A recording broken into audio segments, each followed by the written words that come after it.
Good morning. I know some of you are falling asleep in Vietnam, and on the East Coast, some of you are like, what's going on? Sorry, we're a couple of minutes late. So welcome all of you. Deeply appreciated for you to be here, and I have my two daughters here and my daughter's fiancés. Wow, amazing, isn't it? And we have Janine's sister here. And so thank you guys. So today it's a very interesting topic. But again, what is this clinic about? My name is Charles Sina. I'm the CEO of Anti-Fragility Health. Our focus in this clinic is on what I have on the board, or it's on longevity. What's longevity? It's having a long and healthy life. So we focus on health span and lifespan. They're two different concepts, and it's important that you understand it in the context of what we'll be talking today. So typically, a life looks like this, and you start dying from about your 20 years old.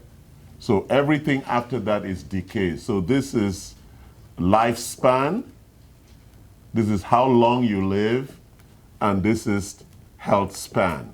So your best health is really at 20 years old. So our objective is to try and force this up so you have a much better curve until you die. So we're trying to keep your health at the optimal level and also ensure you live the life that you're destined for. We know from a lot of research that your lifespan is actually coded already. But people can have short lives, accidents can happen, lifestyle could impact all of that. But we want you to achieve what could be genetically the underlying coded lifespan that you have been given for the life you're going to live. So, and why are we today talking about, why do we focus on lifespan and health span? Because today, a lot more people are getting sicker earlier. And chronic illness is a big issue in the culture. And the most devastating chronic illness today, the number one chronic illness that kills people today is heart disease, or what we call all the issues of cardiometabolic illnesses. And at the core of that illness, when we do measurements, when you go to your doctor, one of the early signs that chronic illness is beginning is measurements of your HDL. Again, what's HDL? HDL is the high density lipoproteins. They are called lipoproteins. These lipoproteins are the carriers. They are the transport vehicle for carrying cholesterol. So these transport vehicles are very important, and that's what we tend to measure whenever you go to the lab. We are measuring high density lipoproteins. We are measuring low density lipoproteins. They are the carriers of cholesterol.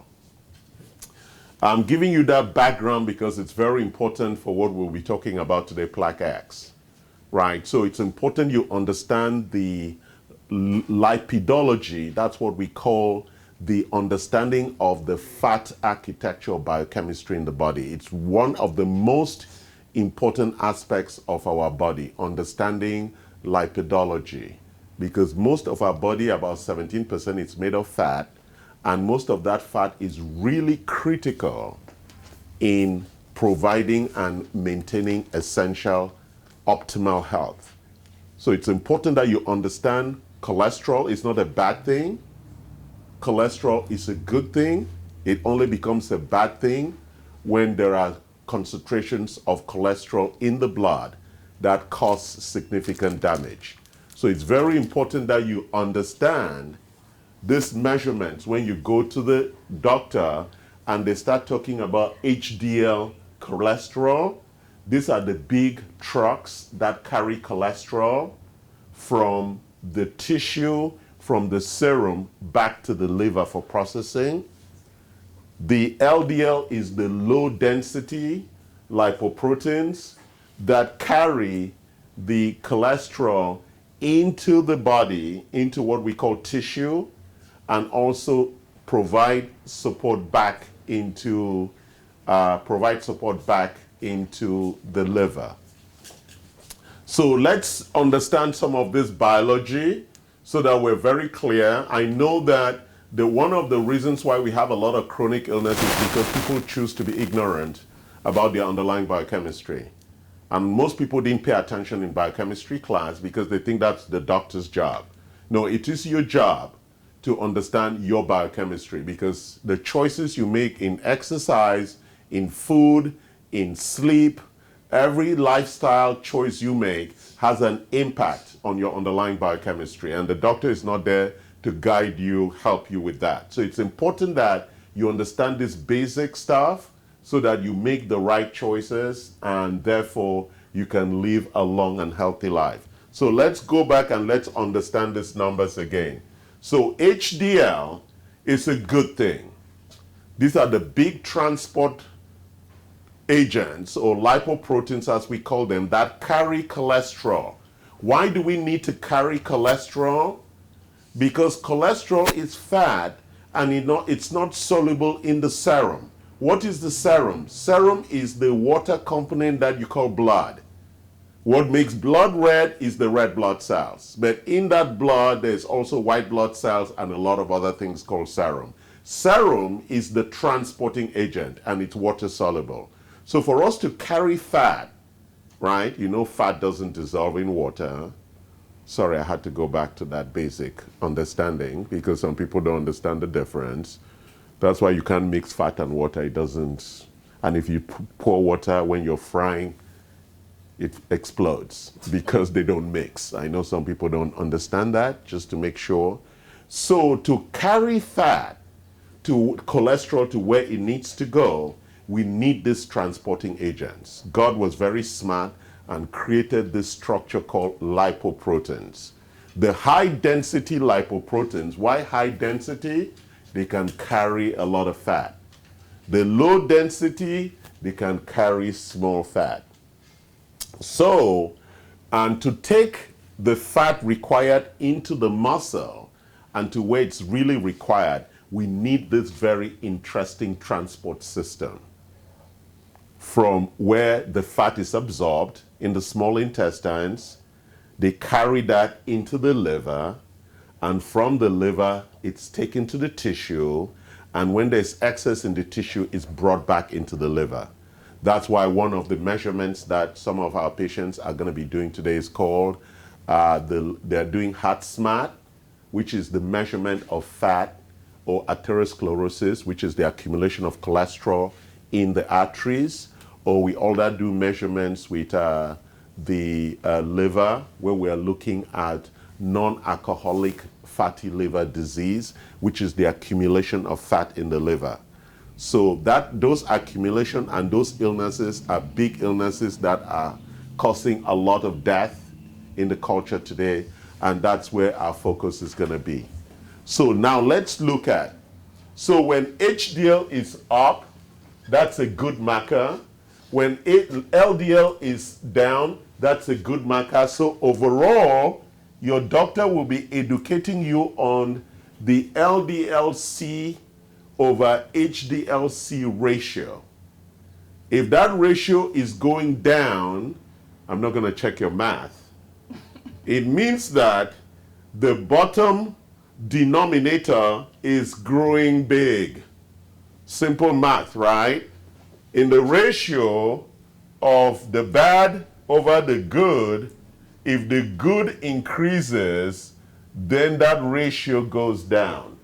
So it is good for that ratio to be down. It's a very important measure. Every time you run a lab report, that is in your lab report. It is a strong indicator of how healthy you are. It's very important you understand this. These are the early signs of chronic illness. If you don't watch that number, you think you're healthy until one day something shows up. The second important number is the measure of triglycerides, which is the amount of fat that is in the serum. So those two numbers, as we've discussed today, very important before we launch into the big conversation we're going to have around Plaquex. Any questions? Are we clear about this? Okay. So I know that most of you don't read your lab reports because you think that's the doctor's job. It's not his job to keep you alive. It is your job. It's your life. And one of the things we do here at the clinic is that we want people to be accountable and responsible for their health. That means you need to understand your biochemistry. It's your body, and for all of us, it's very different. So the numbers are different. And so it's important that you understand. That's why everybody thinks, oh, that guy did that diet, I should do that diet. No, we all have different underlying biochemistry.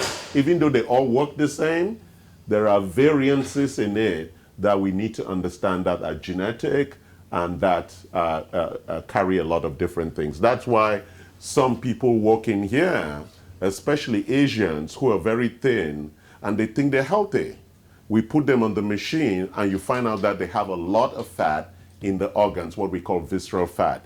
And then some Westerners like white or Hispanic get on the machine and all their fat is external fat and they're healthier. It's very interesting when you start looking deep into health.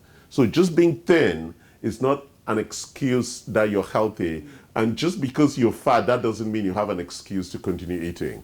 So it's important that you actually understand your health and you understand what is going to drive health.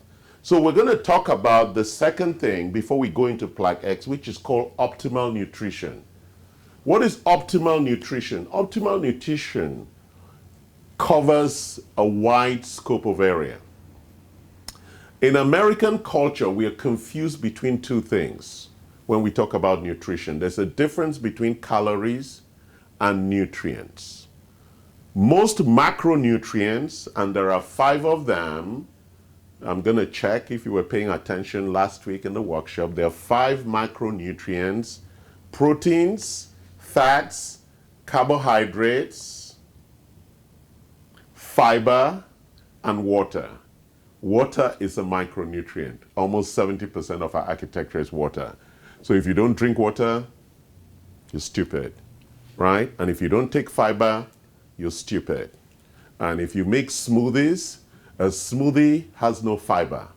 You need to eat the fruit. God didn't make smoothies. He wasn't stupid, right? So if you're going to eat fruit, eat the fruit, because it's important the fruit was made that way because that's the way it's good for your body. You don't see birds making smoothies, or you don't see monkeys making smoothies. So all this smoothie bullshit takes away a lot of the fiber, and actually it's providing too much sugar in the body, because the fiber in the fruit needs that fiber, that sugar in the fruit and the fiber need to work together for ultimate glycemic control. It's very important that people understand that.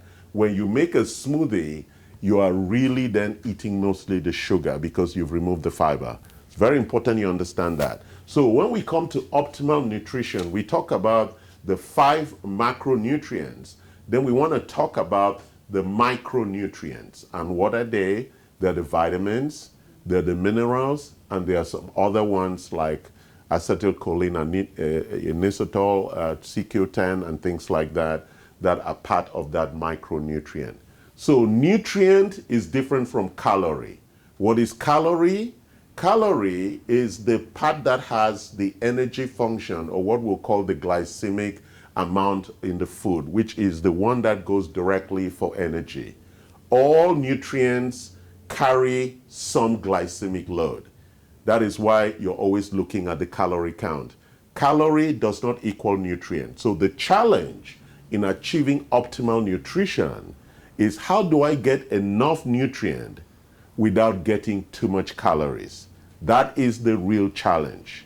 And you cannot get that from just eating food. It is not possible.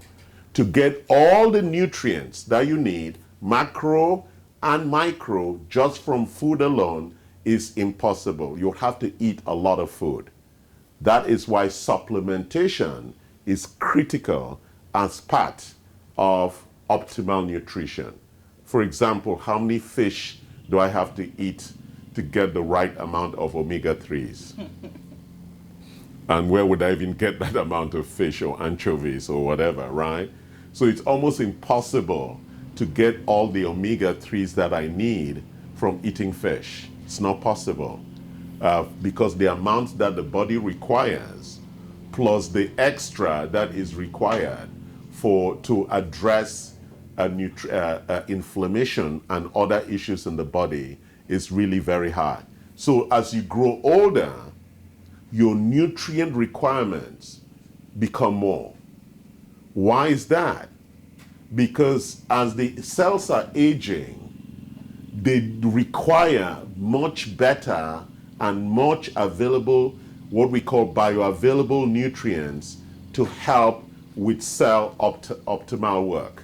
It's really critical that as you get older, you should actually eat less calorie and more nutrients. So it's a critical issue when we talk about optimal nutrition. So we have been looking at other optimized ways of achieving optimal nutrition. And that's when nutrition IV has come into play. So we have supplementation that most people are comfortable with, but now we have IVs, because one of the real challenges of taking nutrients in is the bioavailability of those nutrients. What do we mean by bioavailability? For every capsule that you take, only about 10 to 15% reaches the blood serum because of the digestive architecture. And so the recommendation is either to take an IV that goes straight into the blood serum through your veins, or to take liposomal, which is under the tongue for faster absorption. Research shows that the liposomal or IV nutrient intake would give you 80 to 90% of availability. And so if you notice around the world, the IV therapy and what they call nutrient bars are on the increase, because the optimal way to achieve optimal nutrition is to bypass the digestive architecture. And that's what we are doing with liposomal supplements, nutrients, and IV therapies. There are other optimized ways that we are trying to, and what's the liposomal architecture? The cell, the size of the molecules have been made so small and surrounded by fat that it's easy to be directly absorbed into the bloodstream. That's why they put it under your tongue. It's easier to absorb things directly into the bloodstream there and bypass the digestive tract that is very, very specialized in rejecting a lot of stuff. Our digestive system is really very good at rejecting. So when we talk about bioavailability, we want to make sure that it bypasses this optimal digestive architecture that is really, really specialized in rejection. It rejects a lot of stuff. That's why we poo a lot. Most of that comes out because the body looks at it and says, this is not optimal. Okay? Now let's talk about, and what are the two big nutrients that we use? Among others, we have nutrients for glutathione, we have nutrients for all the basic vitamins and minerals, but there are some special IV therapies that are rising. Last week I spoke about poly-NVA. Poly-NVA is a fortified lipoic acid that actually helps with mitochondrial dysfunction, what we call the issues of reactive oxygen species that people would identify as fatigue. Every time you feel tired, it's because your mitochondria has excess reactive oxygen species, and if you're tired all the time, you would almost be considered to be suffering from oxidative stress, which is that whole process of making energy in the cell that is overwhelmed with the exhaust. The exhaust of that energy process is called reactive oxygen species. It is a good thing in the right amount, but when it accumulates, it becomes very dangerous to your health. So that's poly-MVA. We spoke about that last week. Today we're going to talk about Plaquex. Plaquex is considered the miracle molecule. Why a miracle molecule? It is your personal blood vessel cleanup crew. It's a very interesting solution. More than hundreds and hundreds of research papers have been done on this. It's been used in Europe for more than 50 years. You know why it's not used in America, because we have a lot of drugs and most Americans love to be on medication than to take optimal nutrition to clean up their arteries. So we have those molecules now here, and it comes in a couple of forms. It comes in powder. It's phosphatidylcholine. Phosphatidylcholine, right? 4 consonant. Phosphatidylcholine. I know it's a very long chemical name. Don't get overwhelmed. There are just 4 key things there. It's phosphatidylcholine. It's a very, very important phospholipid. And the interesting thing about this phospholipid is that it's typically in eggs and other foods, but you can't eat so many eggs to get your phospholipids. And it's also, another way people call it is lecithin, and we have it in capsules. In the capsules, we call it Plaquex oral. That's the IV. That's the compounded Plaquex that's used for the IV therapy. I actually did my Plaquex IV therapy yesterday. And then that is the capsule, and that is the powder. And sometimes in my shake, I put the powder and trying to achieve optimal nutrition with these phospholipids. So why would I want a cleaning crew for my blood vessels? Let's talk about what these things does, and then we'll go into the biology, the biochemistry. It rejuvenates all cell membranes. Every cell membrane is made up of phospholipids. Phospholipids allow the ionic absorption and excretion outside of the cell. We said something very interesting in the beginning, right? That the body is made up of water and fats have to get into the cell. How do we solve that problem? God solved it. He has this architecture called phospholipids that would take water and fat across that membrane. So that membrane's issue is about ionic exchange, the exchange of cations and anions across the membrane. They're very, very important. So the integrity of that membrane is critical to health.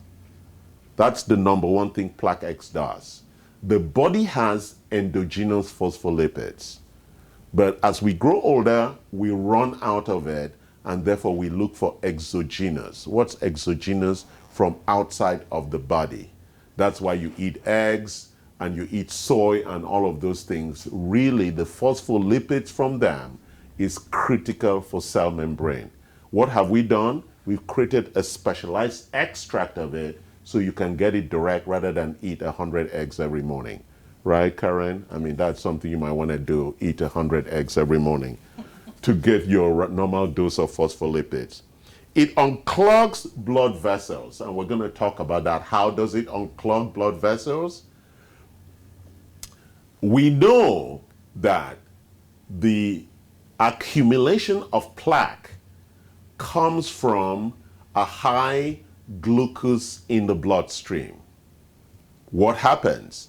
When you eat a lot of sugar, it causes damage to the bloodstream, to the arterial wall, and the reaction from that is an inflamed reaction, and therefore the body deposits fat to calm down that inflammation. And that's how cholesterol gets accumulated in the bloodstream. Very important. So for most people, there is accumulation of fat in the bloodstream, or for other people, Asians, the accumulation is in the organs, which we call visceral fat. So the fat accumulates in the organs, not in the bloodstream. Biologically, I don't know why. God made it that way. And for people like me and my friends who are black, it accumulates in our bloodstream and other places, right? So we look fatter. We're bigger people, right? So it's very important you understand that. It improves liver and kidney function, right? The liver is a critical architecture, including the bile bladder, for managing our fat biochemistry. And so anything that's going to support the HDL, LDL transport system actually optimizes liver function, including the kidney function. It is safe. It's from plants. It's from soy. It's very safe, and it has been used since 1950. So this is not a new idea. There's hundreds and hundreds of reference literature on the subject that you can have access to. Actually, we give out these books. I think we have some extra ones over there. So now let's talk about some biochemistry. How's it going so far? Any questions online? No. Okay. So let's talk about how Plaquex actually works. So I started by taking you through this chemistry exercise that cholesterol or fat in our food is absorbed in the small intestines. They need the bile to break it down, the lipases and the enzymes to break complex fats into fats that can be absorbed, triglycerides. When they're absorbed, something needs to carry them. Typically, that is the lipoprotein. We have the high density. Why is high density? It carries a lot of fat. Low density carries little fat. Because if we need to get into the little capillaries, arteries to the tissue, we need some small carriers who carry little fat to take to the right places. That's why we have microcirculation issues, right? When you get on the Mendler scan, you have microcirculation, because imagine the blood, the arteries that get to my fingernails, to my toes, somebody has to take fat to them. And that's what the low density lipoproteins do. They go to those little corners that even molecules or cells cannot go into. But the main passageways, the freeways, we need the high density lipoproteins, the bigger trucks carrying the fat. So you would then see that carrying the fat from the small intestines to the liver, which is the conductor of the fat transport system, requires big trucks, especially if you have a ketogenic diet where you're eating a lot more fat. So you need bigger trucks. So big trucks, HDL, high is always good. Not too high, but high. If it goes too high, then you'll have a lot of traffic jam with big trucks. So you want just the right amount of trucks. It's very important. The body is all about balance. When the low density lipoproteins are too many, they start dropping their load in the bloodstream. So we then have a high amount of low density lipoproteins. And that's not a good thing. So we want to manage these two very carefully, and that's why I spoke about that ratio. So it's very important that the denominator, I know some of you didn't pay attention in math class, what is in the ratio is the numerator on top and the denominator under. And if that value is small, it means the denominator is large. And what's that denominator? That's the big transport for cholesterol. Why do we need transport for cholesterol again? I just want to remind you, you need to understand this. because the serum in the blood, which is the carrier, is water soluble, and fat is not water soluble. Therefore, we need the people who are going to carry it in the blood serum. Very important we understand that. So we have this protein fat architecture called a lipoprotein. That's how God made it. So the transport of fat becomes very easy. You understand? It's very important you understand that biochemistry. Now, what does plaque do to that? I've listed 5 things that plaque does. Those are the 5 things that it's doing, and indirectly optimizing our lipid architecture. It's very important we understand. It reduces serum cholesterol. What is serum cholesterol? That's the amount of fat that's circulating in the bloodstream. How does it reduce it? By playing with those carriers, the lipoproteins and the HDL. It also reduces the serum LDL because it is optimizing that transport and providing. It actually goes into the lipoprotein structure and increases what we call the surfactant ability of the lipoprotein. So it gives it more volume, so it becomes more efficient in its tasks, both for HDL and LDL. So it suppresses the serum LDL cholesterol. It increases the serum HDL cholesterol. Let's talk about the serum LDL cholesterol. Why should we reduce that? When there is accumulation of serum LDL, when it accumulates because the body doesn't need it, it looks for a place to deposit it. That's where visceral fat comes from. All our fat comes from the fact that we don't need this fat right now. We need to store it somewhere. Why do we need to store it somewhere? It's the way the architecture was built, because human beings grew up genetically in what we call fast and famine, or feast and famine. Feast and famine. So the body was smart. During feast, it pulls all the calories and fat it could acquire and store because it knew there were going to be hungry times. So when the famine arrived, we had enough fat already to use for mitochondrial energy. So it's very important that that's the way the biology works. And now we have a generation of sedentary people who don't. Optimally, in the village, people walked 10, 15, 20 miles a day.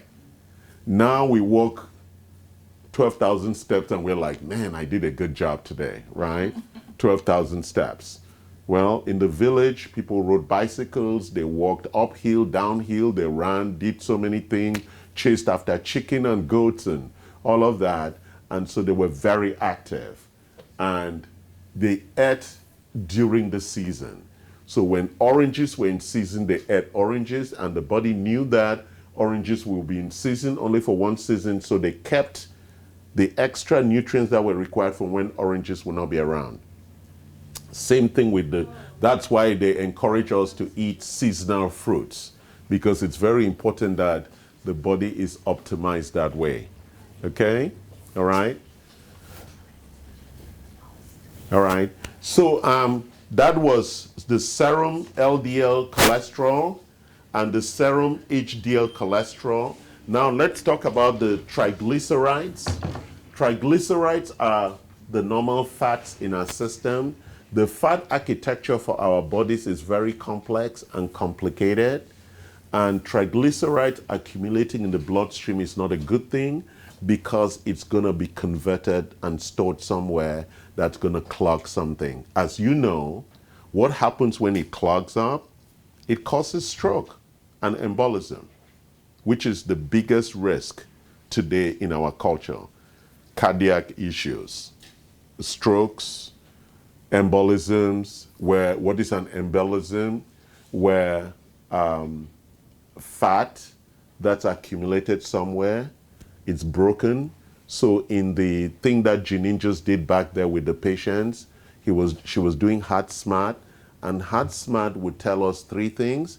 It will tell us the amount of plaque We are measuring against the two main carotid arteries that come from the heart and take blood to the rest of the body. And the closest arteries, I remember telling my daughter why the arteries are very deep. The closest places arteries come to the surface is here. God made it so that he hide them deep. Yours. If not, all of us. If not, it will be injured and you bleed to death. Why? Because the arterial pressure is very high. So typically when you see people bleeding, they're bleeding from their veins. When you have arterial damage, you watch it during surgery, the blood spews everywhere. You have to close it quickly, if not you will die. So the arteries were buried deep and the veins are on the surface. The architecture was designed that way so that we don't kill ourselves too quickly. You understand? So when we are scanning for arterial, for fat accumulation or cholesterol accumulation, we do it in the only place where arteries are closest to the surface. And they are the big arteries and they have that curve. And because of that curve and blood is squishing against it, that's where storage tends to happen. If you watch a river meandering, where does sand form? On the other side against the corner, right? And that's the same thing we're looking. As the blood is turning that corner, it's hitting the side and the fat is accumulated on the other side. Because even on a river bank, the side where the water hits, the sand is always on the other side. It's the same thing when blood is flowing. So we are looking for the accumulation on the side of the artery, and then we can measure the kind of accumulation, whether it's thick and strong, whether it's flaky, or whether it's mixed. And therefore, as blood is flowing, sometimes it will hit and the fat will break in a big lump. That lump causes thrombosis, because if it now goes as it's flowing and it can go and block a particular arterial wall. Why would it block it? Because it cannot go through anymore, so it's blocked and blood flow cannot go, and therefore you have a stroke in that area of the body. Very, very important that we understand why our fat architecture is so important. It also improves our platelets and our red blood cells. It gives the red blood cells much more vitality and an ability to actually reach all the corners of what we call vascular, macrovascular, and microvascular circulatory areas. These are challenges and issues that typically would arise when you have diabetes or other illnesses that are prone to those issues of circulation. So at the heart of circulation, why did God give us such a complex circulatory architecture? I reference God because I think that as we look at the design is not just only biological or evolutionary. The design is a very, very intelligent design. As we look at that architecture, it's very clear that the design was purposeful and very intelligent. So let's think about circulation. Circulation's main objective is to carry nutrients to where they are required and to take them out of the body, going through certain critical posts of where the assembly and packaging of these nutrients are critical.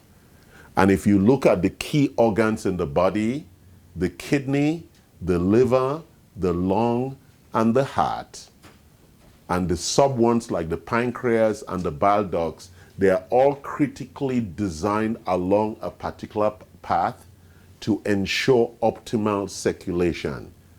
It's important that we understand that and why that is the biggest cause of death in the US, and why chronic illness indicators begin looking at our fat architecture or our fat metabolism. So that is as much as I was going to talk about today. Are there any questions? I have a question. Yes. When you were talking about plaque accumulation, and you said that there's two different kinds, thick and strong. Yes, in terms of the quality of the accumulation. So let's look at this. Weak and flaky. Which one is more preferred, I guess? I know no accumulation is preferred, but which one would you? You prefer the cement one. Okay. Why? Because it's difficult to break. Okay. People who have the flaky one are the ones who are at higher risk for. What kind of foods or? No, it depends on your biology. Oh, okay. We cannot predict whether you are gonna. So when Janine does the scan, we will do the analysis and we can tell you which kind of plaque accumulation you have. At what age do you start developing plaque? At any age. Okay. When you eat lousy food. Okay. If you started eating them at 2 years old, you would have plaque accumulation. Wow. Right? So if you're feeding your kids with Doritos, if you're eating sorry, I didn't want to be mean to McDonald's. So if you take your children and you're eating those fries, you know the thing, the oil that McDonald's uses is really the problem. It's not the fries. The fries are fake too.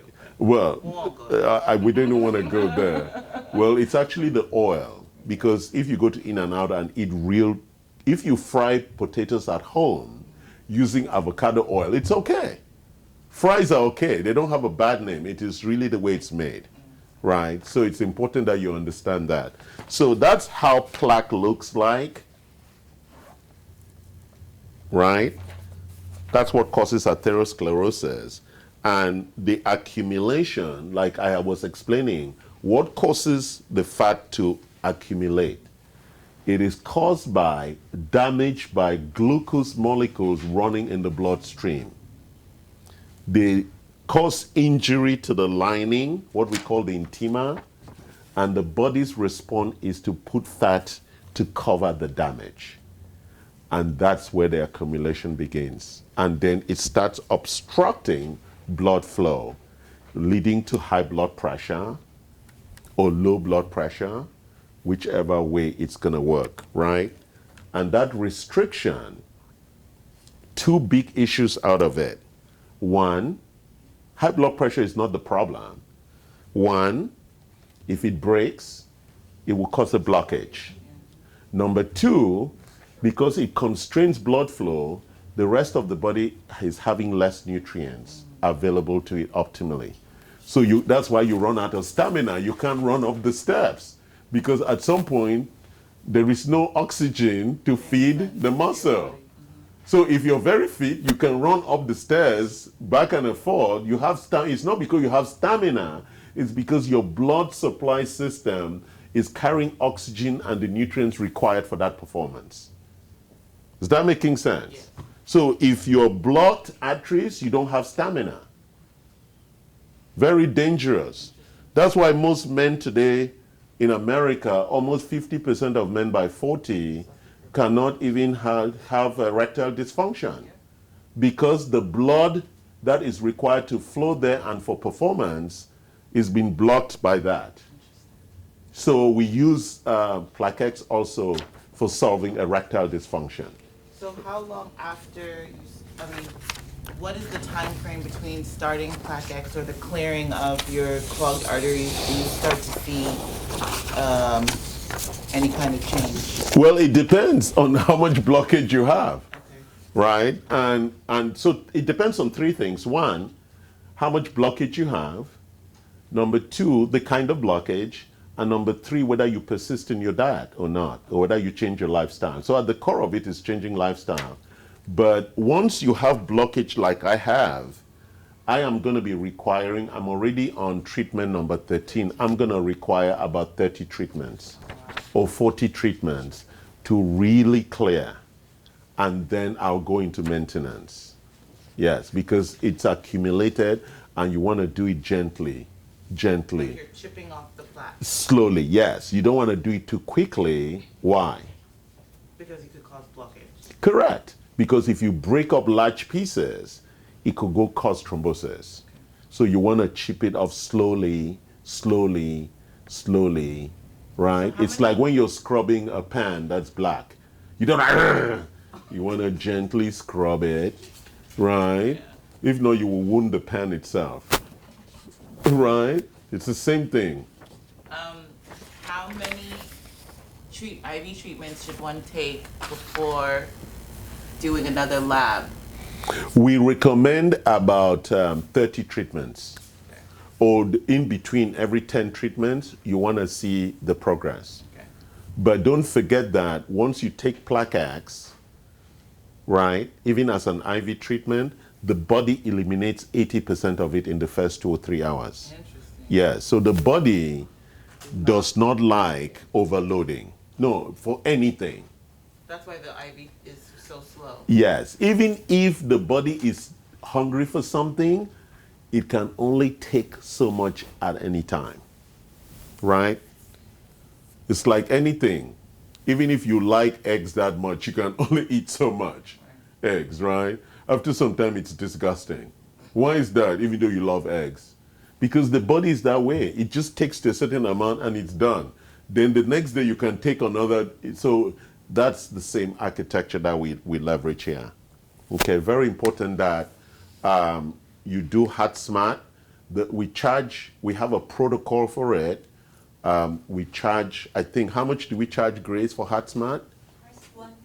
Yeah, we charge $150. It's an ultrasound that we do, and it registers the thickness, the endothelial strength, and all of that, and it's rejuvenated when you take a Plaquex. Rather than, because right now, the alternative to fixing these numbers, it's a combination of medications like metformin, niacin, and a couple of other drugs that trying to balance that. It's a very difficult biochemistry to balance in the body. But it And doesn't fix anything. It does not fix anything, and it comes with side effects. That's why we encourage optimal nutrition as a solution to find this optimal fat balance in the body. So it's very critical. If you have high cholesterol and high blood pressure, you see that's the challenge with our current healthcare system. They'll give you medication for high cholesterol. They'll give you medication for high blood pressure. They'll give you medication for a lot of other things just to try and support that, but they are not going to the heart of the matter, which is the clearing and the accumulation of all the problems that it creates. Okay? Any other question? We have any, Mike? No, we don't have any. All right. So I want to thank you for listening quietly and patiently. Yes. Nadia and fiancé, welcome from Salt Lake City.